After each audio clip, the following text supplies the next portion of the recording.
1% populasi Indonesia menguasai 48% ekonomi nasional. 3% manusia Indonesia menguasai 60% dan 10% manusia Indonesia menguasai 70% ekonomi nasional di luar dari anggaran negara APBN. Ekonomi seperti begini terjadi karena regulator yang lemah yang harus kita perbaiki. Demikian saya memulai sebuah dialog terbatas di kantor teman dengan beberapa kenalan baru. Mereka adalah orang yang katanya peduli dengan UKM. Mengapa saya katakan katanya peduli tersebut dengan tanda quote unquote? Karena mereka seperti yang lainnya ingin membantu UKM tapi hanya sebatas mengajari UKM dalam kelas. Setelah kelas selesai hanya jadi pinter UKM, namun sedikit yang menggerakkan ekonomi UKM. Ada seminar, ada workshop, ada buku, ada coaching, ada mentoring, ada pendampingan, ada macam-macam. Semuanya sudah dilakukan. Namun data di awal tadi belum pernah berubah sejak 20 tahun terakhir ini. Artinya apa yang mereka kerjakan sekarang ya doesn't work. Harus diubah bukan hanya dengan wacana, ilmu, keterampilan, tapi dengan peluang. Saat ini yang beda adalah peluang. Yang beda,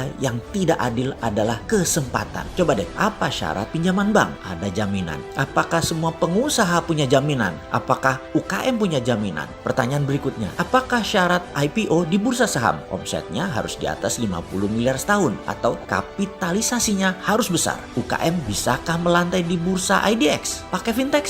Pakai pinjaman tersebut? Wih, bunganya jadi rentenir tuh. Membuka lapangan kerja di mana 97% angkatan kerja diserap UKM, tetapi UKM tidak bisa pinjam bank, tidak bisa IPO. Lalu ilmu yang diajari tadi oleh orang yang dikatakan peduli tadi dipakainya di mana? Disinilah serunya pembicaraan kemarin di mana kita ditantang. Bagaimana bisa menjawab $1 million question? Bagaimana UKM bisa naik kelas, yaitu menjadi perusahaan beraset besar dan beromset besar? Kalau saya boleh usul, yang pertama adalah bagaimana perusahaan bisa beromset besar terlebih dahulu. Jadi strateginya adalah selling terlebih dahulu. Kita semua tahu selling adalah seni menjual, yang seharusnya di atasnya adalah marketing dulu, bahkan seharusnya di atasnya lagi marketing ada yang namanya branding terlebih dahulu. Tapi kelamaan kalau di saat COVID kita bangun branding dulu, menentukan marketing dulu, kelamaan. Branding itu membangun trust, marketing itu memilah dan memilih pasar. Namun selling, ya selling, jualan, closing. Sungguh bagi saya closing selling itu menjadi terpenting saat ini. Jadi kalau bisa disimpulkan adalah kita harus melakukan push selling. Pull selling atau menarik adalah strategi online shop. Berjualan menggunakan sosmed seperti IG atau FB. Marketplace seperti Tokopedia, Bukalapak, Shopee itu semua besar biaya iklannya. Karena membuat orang kita tarik datang ke landing page kita, datang ke lapak kita. Di masa daya beli pilih-pilih seperti saat ini, karena kontraksi ekonomi resesi dunia, maka pull selling kurang agresif. Narik itu kurang agresif. Kita harus nyerang. Menyerang itu apa? Namanya push selling. Kita datangi sosmed orang, kita sambangi email orang, WA orang, Telegram grup, apapun kita infokan. Kita serbu dengan berbagai tools. Oke, ada yang perlu contoh push selling lebih rinci nggak? Oke, kita jelaskan, kita sederhanakan. Kita ikuti cerita ini. Beberapa saat yang lalu ada pertanyaan dilontarkan ke saya. Bisa jelaskan apa itu dinaran, Pak? Pertanyaan datang dari seorang yang baru dikenalkan oleh mitra bisnis saya. Saya pun menjawab begini. Dinaran adalah GoPay plus Genius plus debit card plus underlying emas. Oh gitu, sistem pembayaran toh. Saya pikir dinaran itu seperti beli emas di Pegadaian,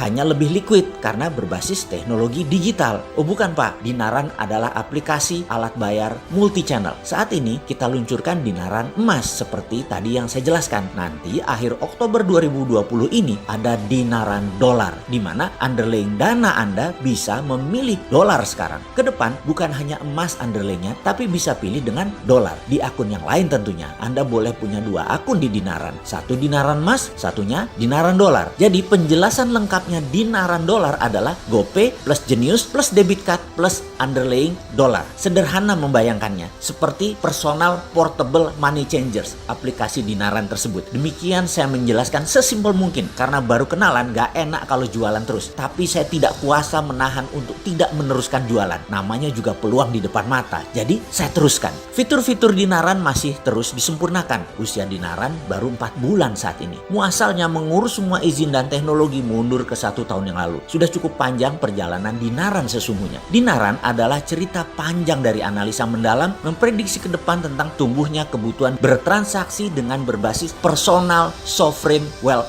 fund, yaitu uang pribadi masing-masing setiap individu punya underlayingnya. Di sisi lain, aplikasinya harus memiliki semua sarana untuk uang keluar dan uang masuk. Wallet, e-money, debit, dan berbagai multi-channel harus bisa menjadi sarana bayar atau sarana transaksi. Dinaran saat ini belum berani klaim diri sebagai the first digital banking 5.0, yaitu banking from non-bank. Belum, Dinaran masih bayi, baru 150.000 member dan nasabah yang terdaftar 4 bulan ini. Masih banyak fitur-fitur yang belum selesai dan terus disempurnakan. Kami optimis dalam beberapa tahun ke depan, Dinaran akan diperhitungkan di kancah internasional. Semua ini sangat bergantung kepada Anda sahabat semua yang percaya dengan kekuatan nasional yang bisa menjadikan Indonesia pemain kelas dunia. Sahabat, terima kasih atas kepercayaan dan dukungan terhadap Dinaran. Bagi sahabat yang ingin bergabung dan mendaftar, bisa download aplikasi di App Store atau transaksi langsung di web dinaran.id. Demikian contoh sederhana push selling. Semoga bermanfaat.